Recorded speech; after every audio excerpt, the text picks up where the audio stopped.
I mean, that's the fun I've been having is just coming around and, Yeah. and looking at these items and doing a lot of drooling, unfortunately.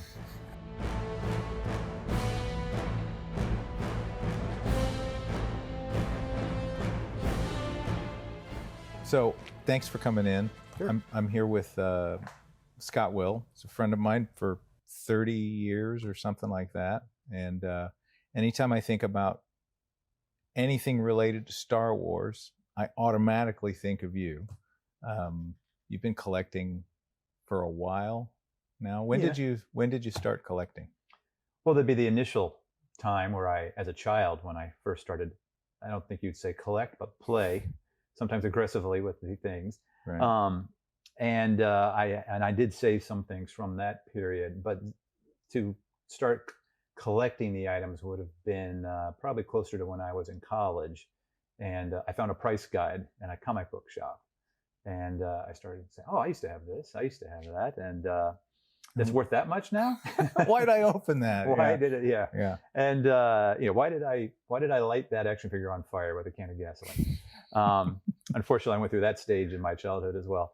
And so that would have been the 35 years ago, I guess, that I started really obtaining these things that reminded me of my childhood, Right. as a collector. What was the first major one that you bought where you like really stretched for that one piece? You remember that? I remember it was still in college, and there was a comic book shop, and they had a vintage Return the Jedi figure, and it was on the card, and so that was the first one I picked up. And when you say stretch, for a college student, $40 I Right. think I paid. That was for a toy. Yeah. At the time was a big purchase for me. But that was the first time I bought something with the idea is, okay, I'm collecting vintage items, which is funny is that was 10 years old at the time. Right. Not so vintage when you compare the time since. Right.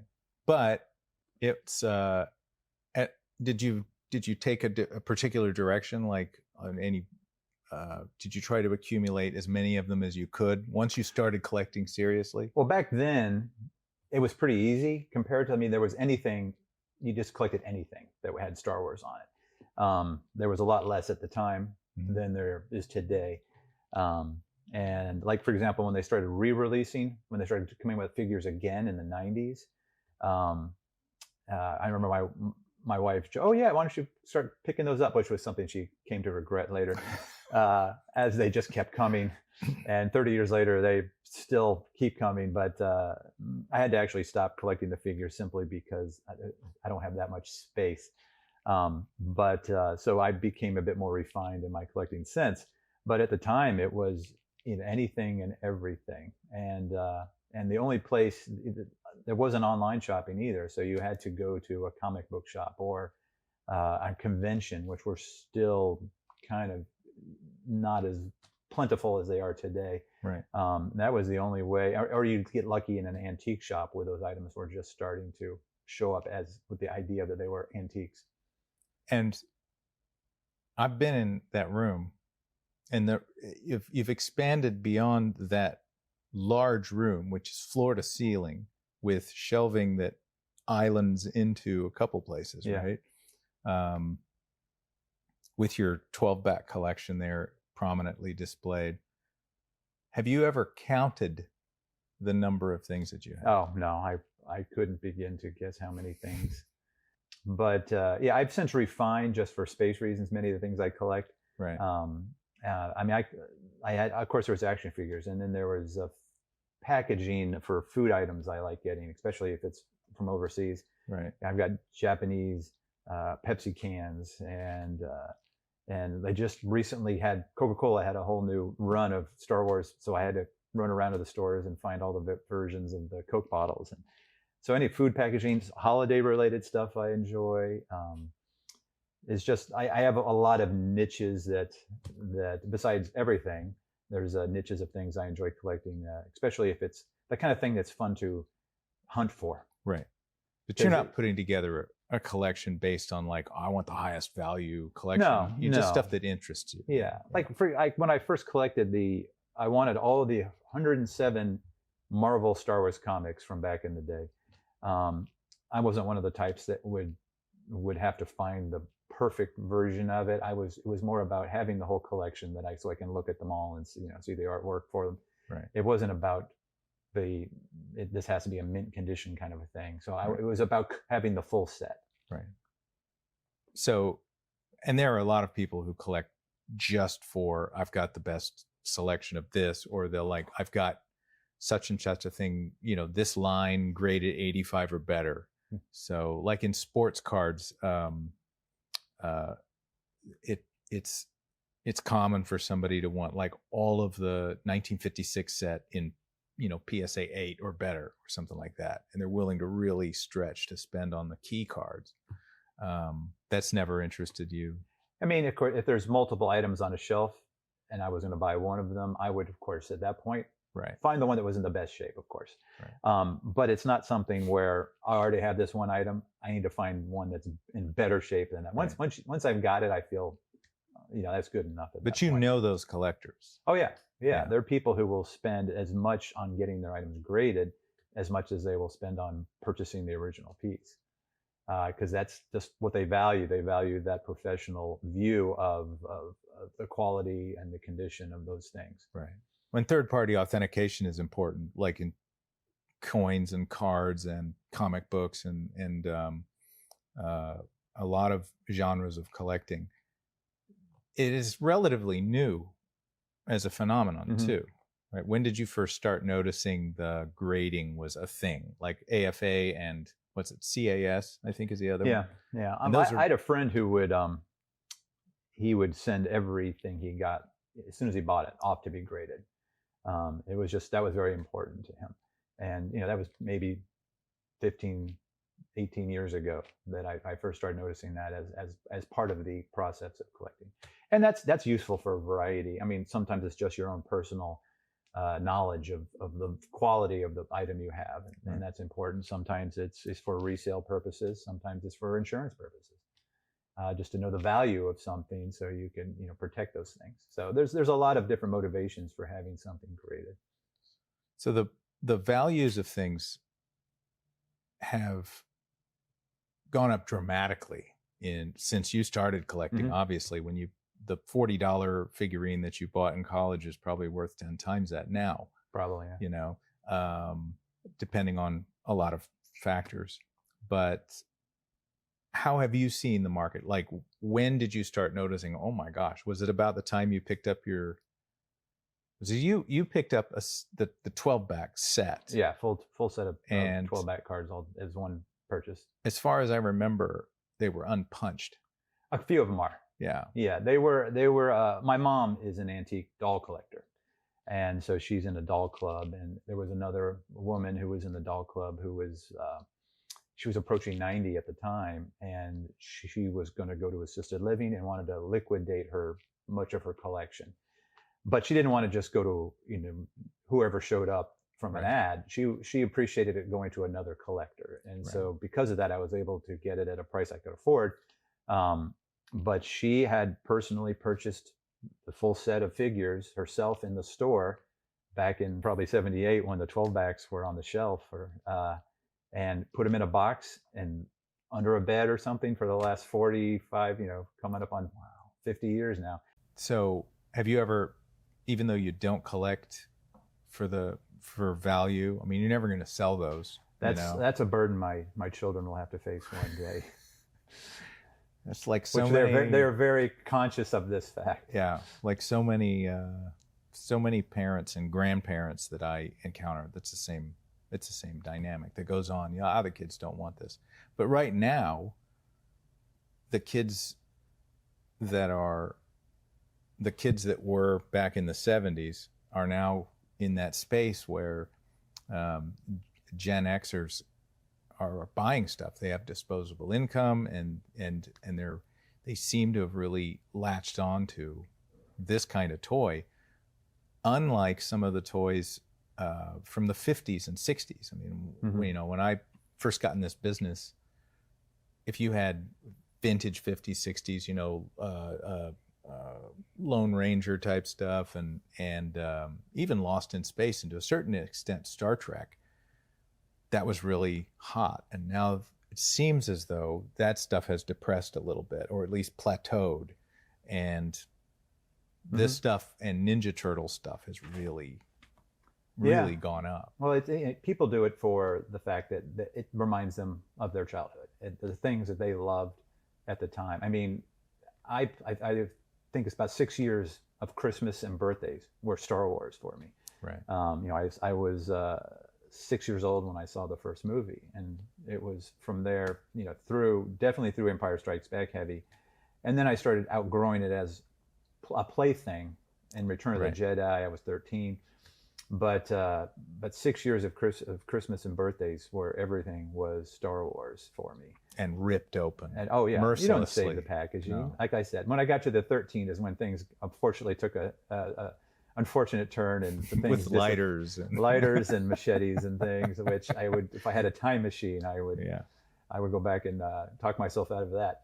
But now you're going back and you're like, oh, I had this. I remember the fun I had with this. I remember going over to my friend's house and carrying we have a bucket of action figures we put in, and we would take turns reaching in to pick the one that we were going to have on our side. We never followed the storyline. We had random mixed up things, but it was always a way to keep it fair on who got the better figure. We would build forts out of cardboard blocks, and it was just, that was what we did all day. Yeah. So now, as an adult, you go back to these things and you just remember the fun you had with it and the joy it brought to you, and you still, as an adult, appreciate the whole Star Wars universe. And it's just it's a combination of the nostalgia and the fun and the hunt. That's a big part of it as well.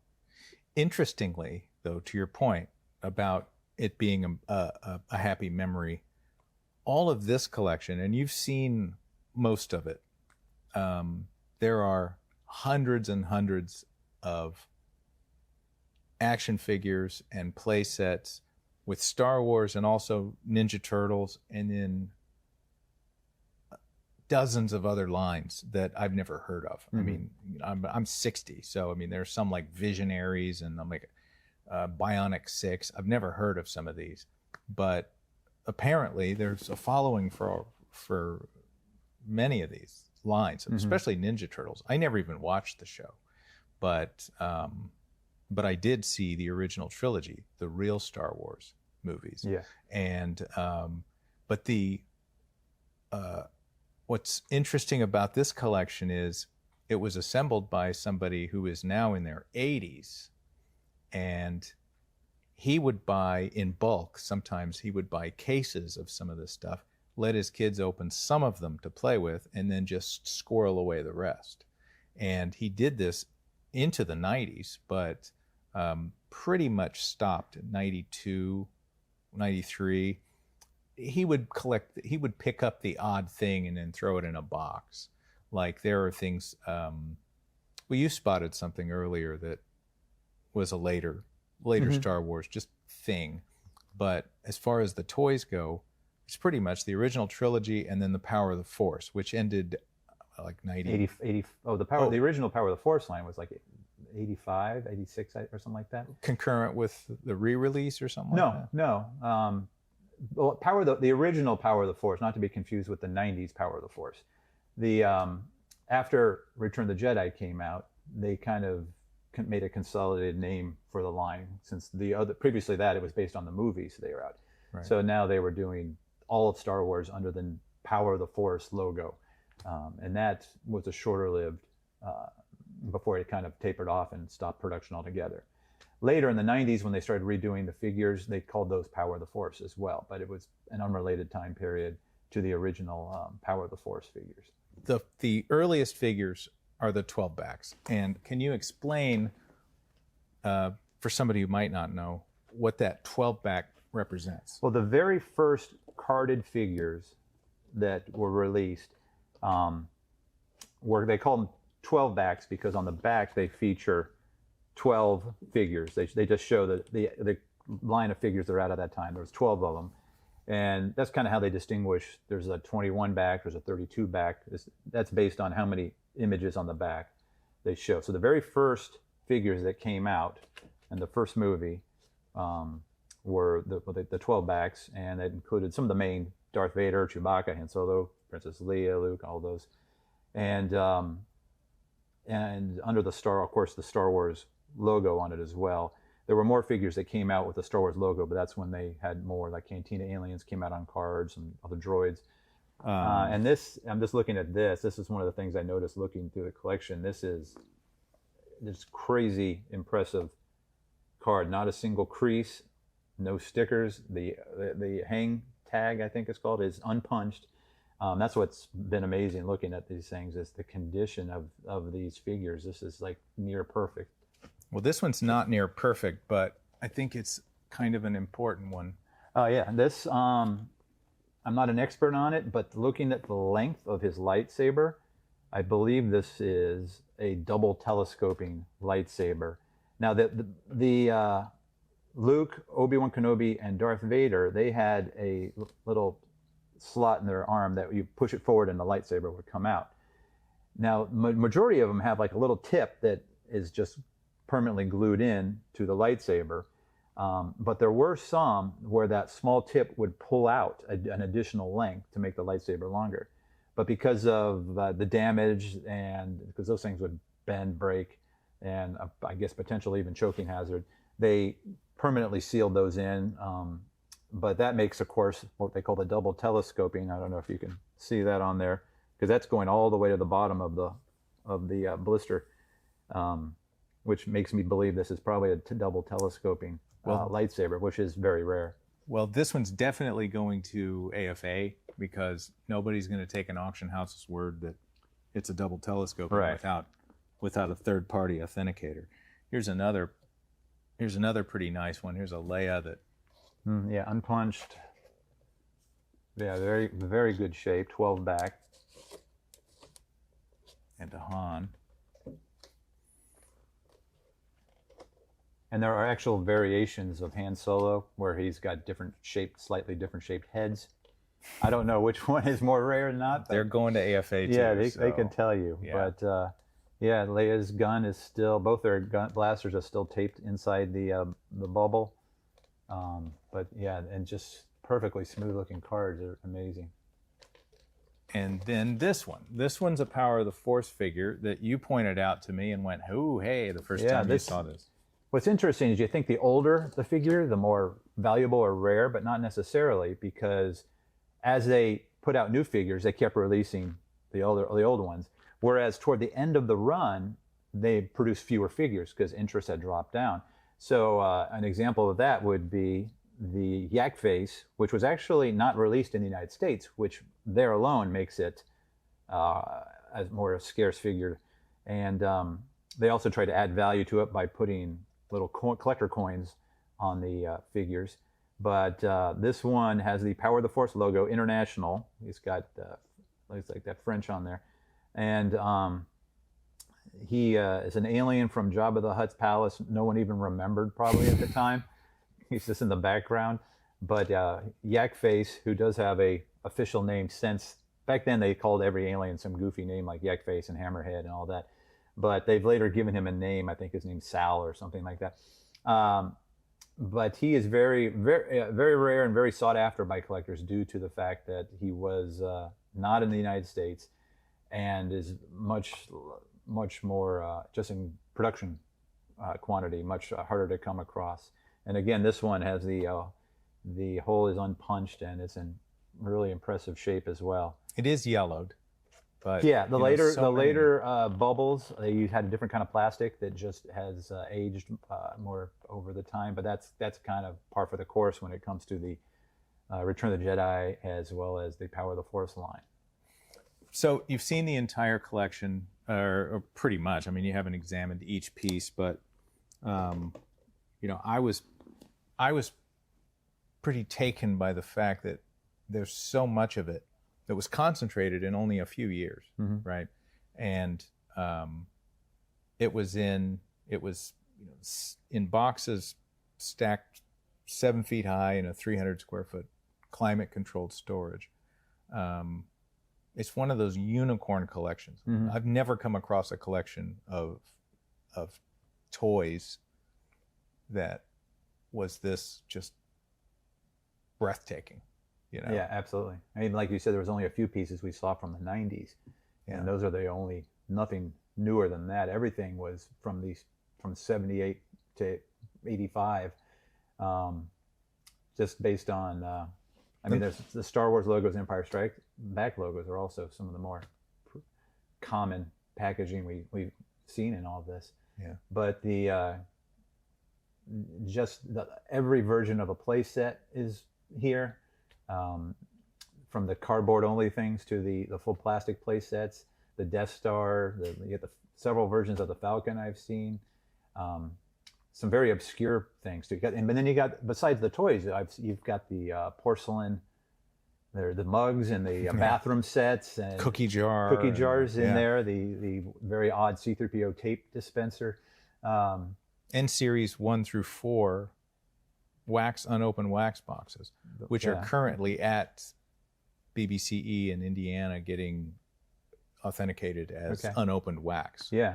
So, and that series 1 is dramatically valuable. I mean, it cost $640 to get authenticated as unopened wax, which is, you know, I'm always reluctant to spend money. I mean, I'm not going to get most of this graded because at $150 a whack, it's like, I can't incur that high of an expense on behalf of my consignor unless that money's going to come back. And, but the ones that I am taking, or I'm getting to AFA, you know, I don't think there's any way around getting Yak Face and double telescoping Luke. Well, yeah, for a lot of the things, it really necessitates that level of professional review and third party review, uninterested party exactly. review. Yeah, you know that it's coming from a reputable source who can attest to the fact that this is legitimate, and because there are fakes out there that but this is clearly, I mean, just based on the volume of things, clearly this is a collection that was obtained by someone who knew what they were doing, knew what they were buying, and I mean, some of it. You mentioned that he was how old? He's in his 80s. I mean, some of the stuff did he have? I don't even know if he collected it from the original retail source himself. Oh, for sure. I mean, there's a lot of stuff that was bought. Yeah, so it's not even. He would order it in some cases, especially the Ninja Turtles. He would order it by the case from the toy store, and they would say, "Hey, we've got the you know, your 2 cases of whatever." There is a sealed case of Ninja Turtle stuff.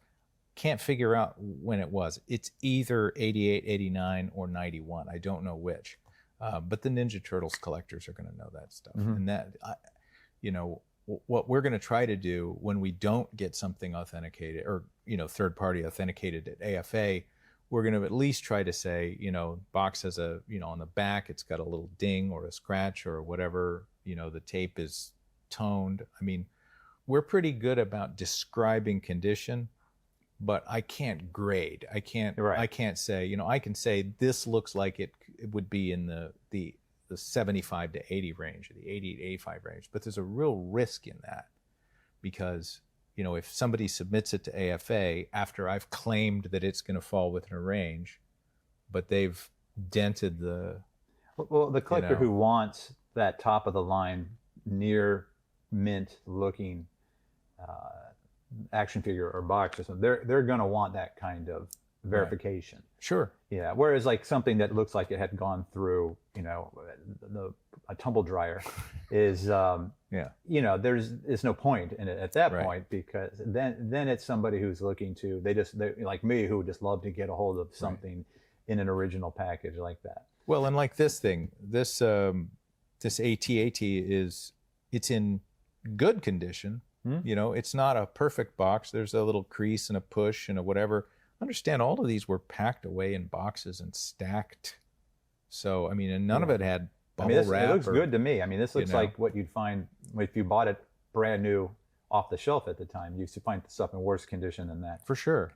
And, but but it's $500 to get that just graded. Right. And it's like, you know, I have a hard time with that, you know. But I can, when I do sell these things, I will guarantee that our descriptions are accurate. Mm-hmm. Like if I say this tape is original tape and it's original factory sealed, and it turns out it isn't, you know, I take it back. And they can in-person preview, of course. I mean, that's the fun I've been having, is just coming around and looking at these items and doing a lot of drooling, unfortunately. But I mean, yeah, there's stuff I've come across. I haven't even heard of some of the things. So it's a very deep dive into the vintage Star Wars. It's a time capsule. Yeah, it really is. Yeah, I mean, there's stuff in here that is. I mean, like, you know, even though they're valuable, the Luke on the card, everyone's seen that. But there's a lot of items, it's just very obscure Star Wars vintage items that it's really fun to see. Yeah. Well, thanks for coming in and talking to me about this stuff. And you know, you can come in anytime and dig through.